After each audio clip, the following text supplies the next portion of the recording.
Stop, don't come back.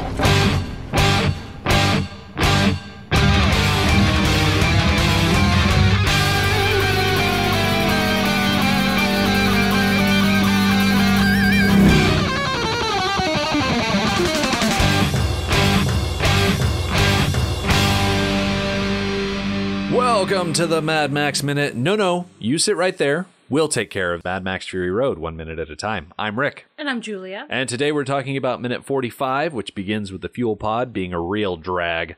And it ends with Max getting his hands on the loose brake lines. Wrapping up the week with us is the host that gets wilder by the minute. It's Alan Sanders from the Wilder Ride podcast. Hey guys, thanks for bringing me back to cap out the week. I love going into the weekend with something like this, watching a great movie with great friends. All I'm missing is a beer. Oh, hold on. There we go. I'm all set. So we kick off our minute today with the rig continuing to shake, and Furiosa is the kind of person that is going to handle things. And so while she is frustrated with the fact that something is dragging them from the back, she is already taking steps to handle it. She's starting to tie the steering wheel in place, and she says out loud, hey, I think it's the fuel pod. I'm going to go take care of it. And I'm looking at her tie the steering wheel in place, and I'm thinking, really? You're going to tie the steering wheel so that it only goes straight, and we're heading into a canyon. You're not going to just hand the wheel off to someone else? It seems a little crazy to me because I don't drive big rigs in a post-apocalyptic wasteland, and I have no experience with this. As the layman that I am, it seems a little crazy. Julia, what do you think? Yeah, I would have to agree. She must be, insanely familiar with her rig, which of course she is. It's her rig. But not only that, not only knowing the capabilities of the rig to be able to take care of itself, she also needs to know, okay, I'm going this fast, the canyon is this far away, I can go back there, fix whatever the problem is, and be back before we hit the canyon. That is ballsy. Alan, am I going crazy, or is this like a legitimate thing that I just have no experience with? No, I love this. I think this is fantastic. No, seriously, I'm kind of with Julie on this. She's so familiar with her rig, and it's not just familiar with her rig.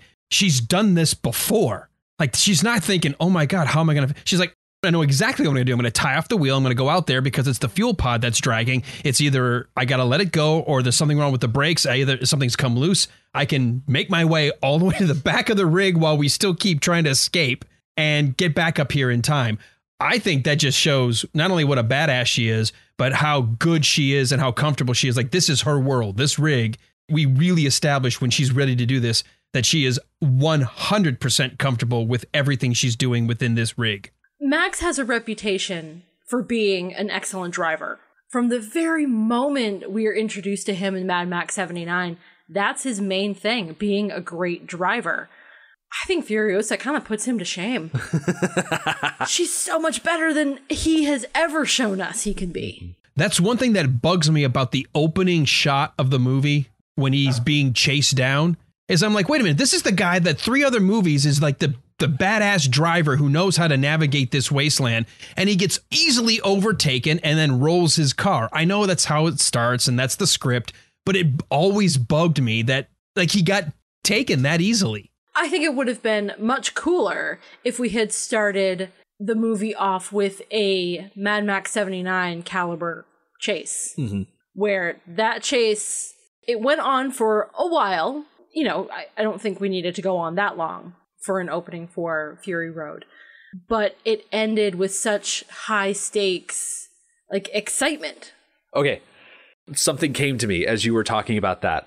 Picture it. We start off Mad Max Fury Road in very much the same way that we start off 79 like you were talking. But instead of following MFP officers, we're following war boys. And in the place of the Knight Rider from the original movie, that's Max. And so you've got these war boys out on the wasteland, and they're communicating back and forth with each other somehow. Maybe they're using mirrors and lights or anything like that. But they are all coming together from different points in the wasteland to converge on this one car that just keeps giving them so much trouble. And then you reveal, oh, hey, this guy is Max. I love it. I think that would have been so much fun. Yeah. I think that's what it missed. We needed something where we could see Max at least maybe much like you said in the very first Mad Max film, maybe he sees, a converging of two, war parties, and he hits his brakes at the last second and somebody shoots the other one and he kind of spins around. At least show some evasive maneuver. Wait till he gets overwhelmed and then let him wipe out. It just felt we got too easily into he got taken. Yeah, we really glossed over it in that first week, I think, because we were talking to Mark the way that we did. But the War Boys catch up to and surround Max so quickly that he doesn't have space to show off his driving ability. And that is a real shame. Yeah. And getting back into this minute specifically, sure, Max could hop over into the driver's seat if anything did happen. I mean, we're going to see that later on. But I have a feeling that the reason that Max says, no, Furiosa, don't you go anywhere, I will take care of the fuel pod, is A, because he doesn't want to sit in a cab with no driver, but I think he also wants to make sure that Furiosa isn't going to climb out of the rig, go around to the other side, and then sneak attack him from behind. Right, because we know that there were guns and other weaponry hidden all over the inside of that cab. And we have one example of a gun being hidden outside the cab. There are more. I can guarantee you there are more weapons outside that cab somewhere. Yeah. So it's entirely plausible for her to go get one and then sneak up on Max.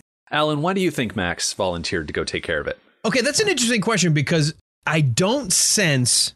I don't disagree. That's a great point that he would rather keep her driving, and if she's got both hands on the wheel, she's not necessarily shooting him. But of course, one could also argue, if you want to go down that path, if he leaves the cab, how does he know she doesn't still have a weapon under her seat and that when he comes back, she's going to have a gun in her hand anyway? And so I just felt he just didn't want her outside. She's driving. It's her rig. Keep her driving. She knows where they're going. He doesn't know where they're going.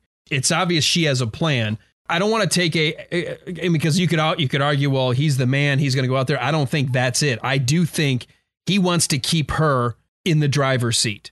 That whatever it is, it's a simple enough task that it doesn't require her. Sort of like the captain of the ship doesn't go down to figure out why the torpedoes aren't loading in the submarine, right?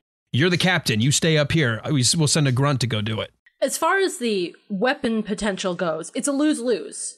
Oh, yeah, because either way, he's got to take his eyes off of her. Yeah, there could be weapons anywhere. So if he leaves her presence, she can find one, which she does. As an actor, his body language and his tone doesn't seem one of fear or worry. It's of, it doesn't make sense for you to go. It's not male or female. It's just, it doesn't make sense for you to go. You stay, you're driving. I'll go take a look. It's going back to that whole, we're in a wasteland, we don't have the luxury of discriminating. Like, Max has a set of skills that he can contribute to this situation.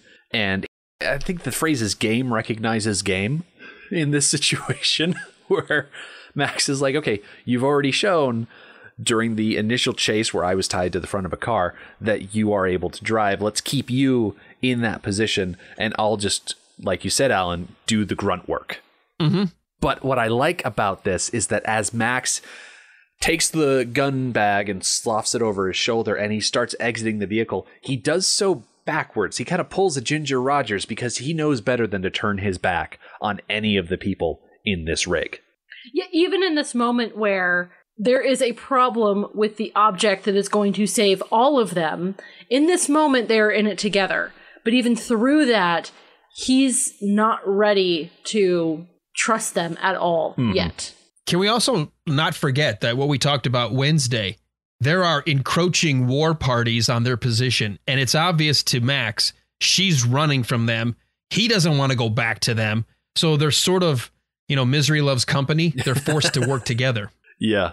And so Max does a sort of monkey scramble out the door and onto the roof of the war rig. And one thing that I really like as Max in this wide shot is climbing up to the top of the rig, you can see Angharad slips into the passenger seat in the front there, because I'm sure 5 people across in that back seat has got to be just a little bit more snug than they'd care to admit. Yeah, when we get a view of all 5 of them back there, they are practically sitting on top of each other. And I like that Max has presence of mind to use his left leg to close the door behind him as he gets up on top. Yeah. It's like, we don't want to leave this hanging open. You know, somebody could fall. He wasn't born in a barn. He knows his way around a war wagon. Yeah. And as Max leaps to the tanker, we cut back inside the rig and we get the payoff to that glance that we saw the other day as Furiosa reaches over to the shifter and she pops the top off. And Julia, like you mentioned, that Road Warrior reference, she's got a femur attached to something pointy. Yes. This move of hers felt a little expositional. She knows there's a blade in there. Why is she checking on it? Because the audience is dumb. Yeah. Yeah, well, Furiosa doesn't know there's an audience. I think this move is pointless. Alan, what do you think? Oh, I love it. I love it because she's like kind of confirming, yep, just want to make sure that I can pull it out, that it's not stuck. It didn't get maybe any rust in there, that it's sort of like going to be hard. I want to make sure I can pull it out as quickly as I remember the last time I used it. I wonder if she's checking it because, A, the dust, but also with all the rattling around that the rig was just experiencing, she wanted to make sure that it wasn't catching on something weird. There is a thing that people in charge will do.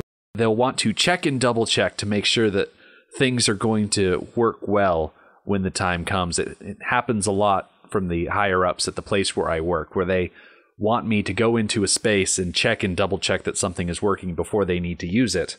I could have all the confidence in the world, but if I don't go in and make sure that you can pull out that knife when it needs to come out, metaphorically speaking, they just don't feel comfortable in that space. It could also be that Furiosa is pulling out this knife to just show the wives, don't worry, I still am armed in a way. I don't know. It's probably just because the audience is dumb and we needed to see. It's a Chekhov's gun situation. Yeah, if you didn't understand the glance earlier, I see Julia's point, but I also, you know, you're never going to leave anything to chance in this world, because I guarantee you there's plenty of stories working around where you thought something was there, you thought it was going to work, and then someone ends up dead. And she's just making sure not only is it's there, she obviously sees the shaft, but it's fully functioning. It comes out. It's sharp. I can put it back. I'm ready when he comes back. I also see it as another reference to Road Warrior, because clever people hide blades around their vehicles. It's very much how Max was hiding a knife next to the explosive booby trap disarmament thing that he had underneath his interceptor. And the gyro captain had to stop him and be like, I'm going to pin your head to this panel if you pull out a knife. I swear. A clever man might have a weapon under there. I'd have to pin his head to the panel.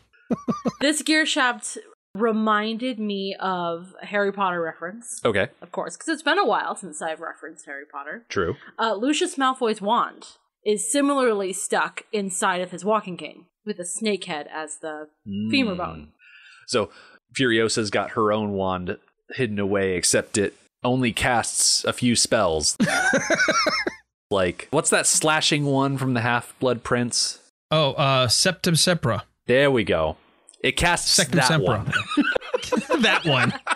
I know of the movie, but I don't know the spells. I'm a big Harry Potter nerd, thanks to all my girls. I think we've read all the books. I know I've only read them maybe 3 or 4 times from start to finish. They've read those books so much. I know we've shifted. This is Julia's fault. She brought up Harry Potter. But we bought an entire new series of hardbacks because they were literally falling apart just from being read that much. It was amazing. So we'll do Harry Potter marathons, by the way. I'll do the Mad Max marathon, skipping third one for some reason. But we'll do a weekend of just nothing, but we'll start with 1 and finish up with number 7, part 1 and 2. Hey, I got a question right about second 35. Okay. When he dumps the carpet bag, when did he stuff his leather jacket in there? That is a good question, because not only does he have the leather jacket in the bag, he also has the long rifle, the Chinese SKS, and I'm pretty sure he also has the longer shotgun tossed in there too. So there are guns that he's thrown into that bag that we missed him putting them in there. Like, you're not seeing things. Those are stuff we legitimately did not see. Right. So maybe the knife from the window by Furiosa is in there as well. Perhaps. Max has said before, he's a fairy princess. He's probably got some sort of magic that he's able to Accio stuff into the bag. Accio shotgun. Exactly. Well, I was wondering, we didn't talk about it maybe in terms of time from Monday to Wednesday of this past week, but just because they're still in the rig, I wonder, there was a moment where it felt like we're supposed to guess that they're suddenly, after he started to collect the weapons, that it's almost like it could be a minute later, but it also could be an hour later before this next thing happens of noticing the other war parties. So maybe we're supposed to get the idea that it's not necessarily 100% continuous, that there's been some kind of a momentary pause that we don't see because it's 10 minutes of just driving before the action picks up. I mean, that makes sense to me. You definitely don't need to show every single minute of driving in this movie, for sure. By the way, the file is back in the right direction where it's supposed to be as he gets out, which is amazing because he decides to go out and do all this maneuvering while the file's still stuck in his head. I know he needs to do that for a later minute, but so now he's got his jacket back, he's got his file back in his head, and he's crawling across. And I love that Max brings his jacket along and then puts it on because that is his jacket. And he was deprived of it, and he had to physically steal it back. And so now he's just getting that familiarity back around his shoulders, getting back up to the Max that we know that he is. Of course, the problem with the file is we see it again, and then it disappears again, depending on which shot you're in, because as he's running across the rig on the long shot, there's nothing anywhere protruding off of his head. So it's just one of those, it's a reappearing, disappearing file, because then it's back around 47 seconds with the close-up of him going down, and it's there as he's crawling down underneath to reattach the pipes or the hoses for the brakes. But then I think as you see him put the hose, yeah, it's still there. Okay, so you only don't see it when he's running across the rig on the long shot. And that shot is so far out. I'm surprised that you're able to see something like that, because I'm mostly distracted in that wide shot by the fact that Nux is hanging from the bottom of that tanker, slowly making his way forward. And I'm sure he's going that route because it's the most stealthy of the routes. No one expects an attack from below. Well, I suspect that he knew exactly what was going to happen. He's going to pull the brakes on the fuel pod. It's going to cause a disturbance in their driving ability. Someone is going to go back there to fix it, probably without stopping because there are people bearing down on them. So that would leave one less fighting person in the cab who is going to go over the top. So he's going to go under the bottom and hit the cab while there's one less person in there. That is a very good point. And they would probably send their most capable person to the back, to the fuel pod. Yeah, but capable stayed behind. Oh, come on. You gave me that look. That was a good one. Come on. There are more than one capable people in this rig. That's a really good point, though, that Julia mentions. Is for Nux being sort of like just this fodder for war boy is pretty darn smart to be able to. He knew someone was going to come. Either it was going to slow the rig down, which is what his ultimate goal, or someone was going to come back. Either way, he knew they would more than likely take the easier route coming across the top of the wagon. So he wasn't going to come across the top himself. He was going to take a more difficult path, but more stealthy and less likely to be caught. So as Max reaches the back of the tanker, we get another wide angle, and Nux doesn't actually start climbing up into the tanker until we see him next week. But as we join Max, this is the very tail end of the minute, but he reaches down and he grabs the brake lines because, without that hydraulic line, the brakes are just going to lock up as a security measure. And I want to believe that Nux disconnected the brakes on purpose. I want to believe that was his thinking and that he wasn't going from the fuel pod underneath the tanker and then accidentally kicked the line free. Oh, it didn't even occur to me that it was an accident. Me neither. I assumed it was his version of sabotaging the rig. Mm. After all, Nux is a Blackfinger. That is his designation, I guess, as a driver. He knows the ins and outs of all of these vehicles that work at the Citadel. So, of course, he would know exactly what to pull. He wouldn't pull all of the lines. He would only pull the one that would specifically do the thing he wants it to do. Well, what's nice about doing that here, or at least establishing maybe very, very, just a slight bit of this technical knowledge, it then makes it much more plausible later in the movie when he understands the rig and knows not only how to drive it, what it's capable of. And so we say, oh, well, of course, because he knew the lines, which lines to pull earlier. So it becomes, one of those things where you look back and go, well, yeah, he's very familiar with the mechanics of this rig. Absolutely. Since we're talking about the very tail end here, one of the things that we haven't talked a lot about in terms of cinematography, it did win an award. I love the shot of really low, almost even with the axle of the wheels of the fuel pod. We get a shot of it almost like cutting across the screen. We get an insert of Max getting ready to climb down, but then there's a wonderful shot back where it almost looks like whoever's driving the camera truck was going to run actually into the back wheels.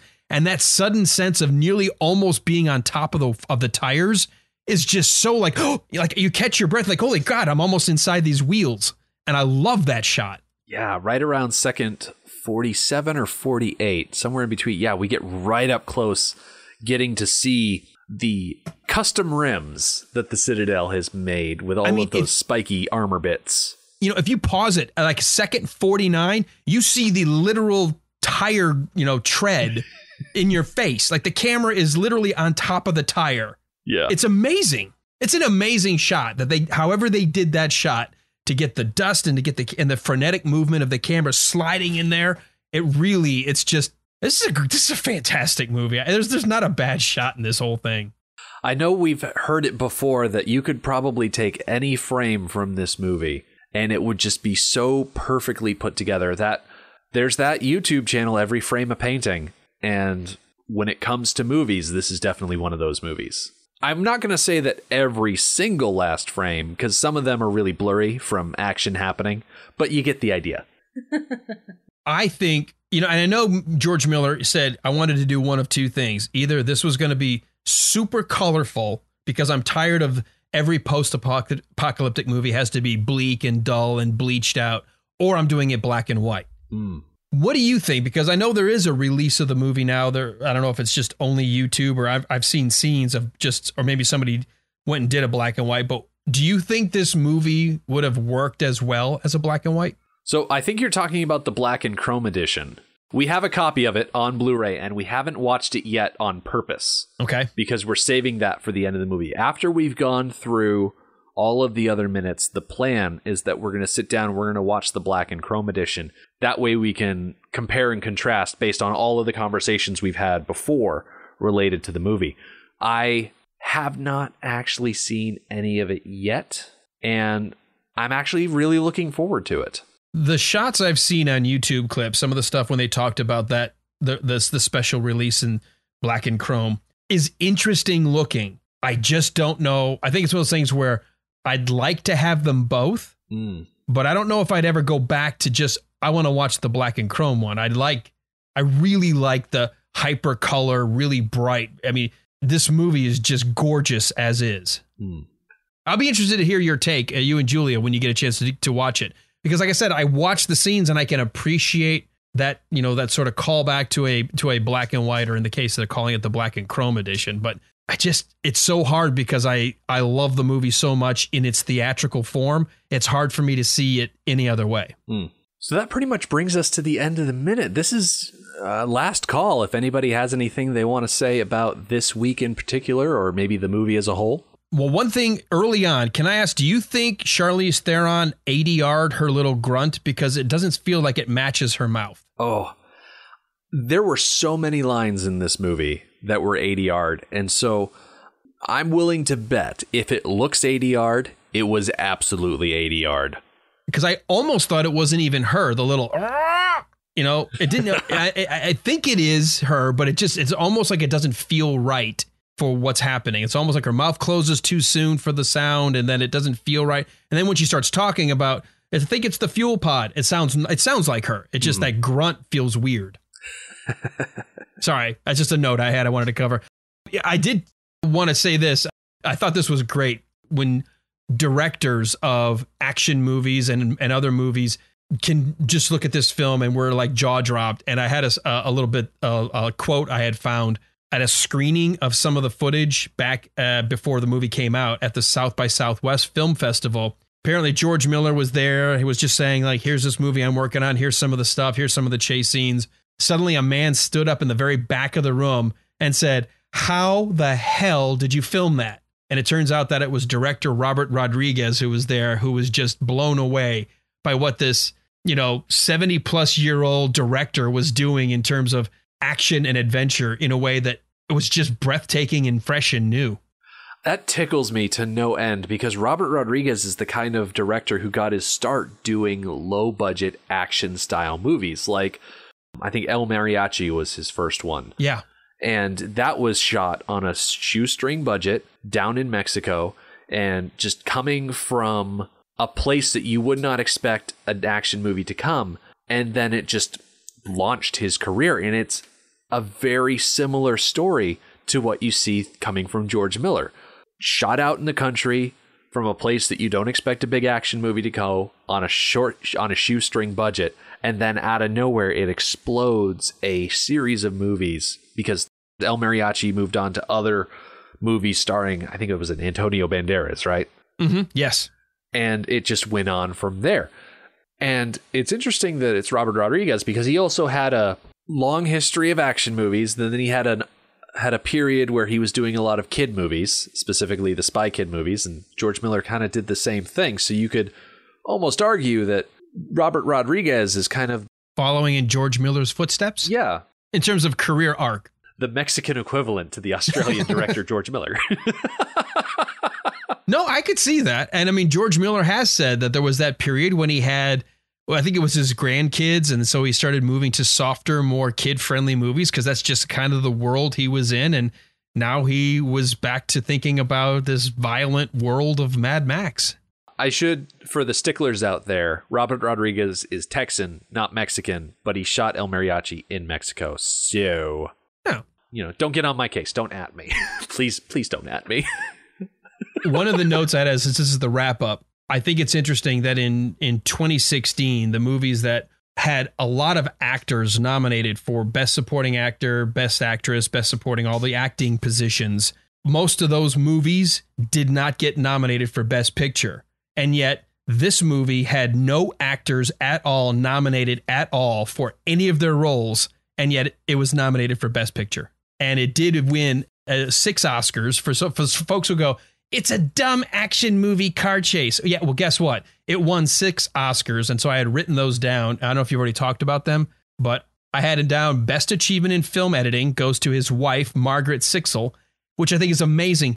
She said, why do you want me to edit this? And he said, because you're going to edit an action movie different than a man would. Then it got Best Achievement in Costume Design, Best Achievement in Makeup and Hairstyling, Best Achievement in Sound Mixing, which, by the way, if you don't have a surround sound theater to watch this, you're missing out. Best Achievement in Sound Editing, and then Best Achievement in Production Design, which, by the way, every single shot, whether you're on the rigs, whether you're watching the Citadel, while you're watching just the landscape, it is a beautifully shot film. And that production design, it's world building. I believe I'm in this world. It's not a set. It's not somewhere that's, I can see the wires and I can see the backdrop and they're trying to hide that there's a city back there.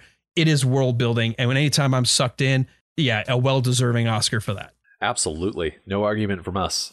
So here at the end of the week, Alan, thank you so much for joining us. Is there anywhere in particular you would like to point our listeners to find more of your content? Oh, sure. I'd love for folks to come on over if you need a break from all of this George Miller action and you need to laugh a little bit. Actually, we're in the midst of the desert ourselves, just a different desert. We're in Rock Ridge as we are getting very close to the end of season 2 ourselves right now. We are diving into Blazing Saddles for our second season. We are called The Wilder Ride. That's the name of our podcast. And we look at the films of Gene Wilder, much like you guys. We look at 1 minute of the movie at a time. And it's just been a lot of fun to dive into a satire that is now 45 years old. And in some ways, the message behind it is as relevant today as it was back in 1974. Absolutely. So go check out that for good content. As for us, we are here at the end of week 15. We'll be back on Monday when Max will finally get through that lock in his muzzle and free his face. Meanwhile, we're going to have Nux launching a sneak attack, and the wives are going to start acting with a little bit more agency than they've been showing so far. So come back for that. The Mad Max Minute podcast is a fan project by Rick and Julia Ingham. The Mad Max franchise was created by George Miller and Byron Kennedy, is presented by Kennedy Miller Mitchell Productions, and distributed by Warner Brothers. Mad Max Minute is produced and edited by Rick Ingham. Our opening music is Verdi's Dies Irae by Daniel Bautista of danielbautista.com. Our home on the internet is madmaxminute.com. You can follow us on Twitter at madmaxminute, like us on Facebook by searching for Mad Max Minute, and join our Facebook listener group, Mad Max Minute Beyond Microphone. If you'd like to support the podcast, visit madmaxminute.com, where you can see what's in our TeePublic store, join our Patreon, or even donate to the show to help us keep the tanks full. Thank you for joining us for minute 45 of Fury Road. We'll see you next time.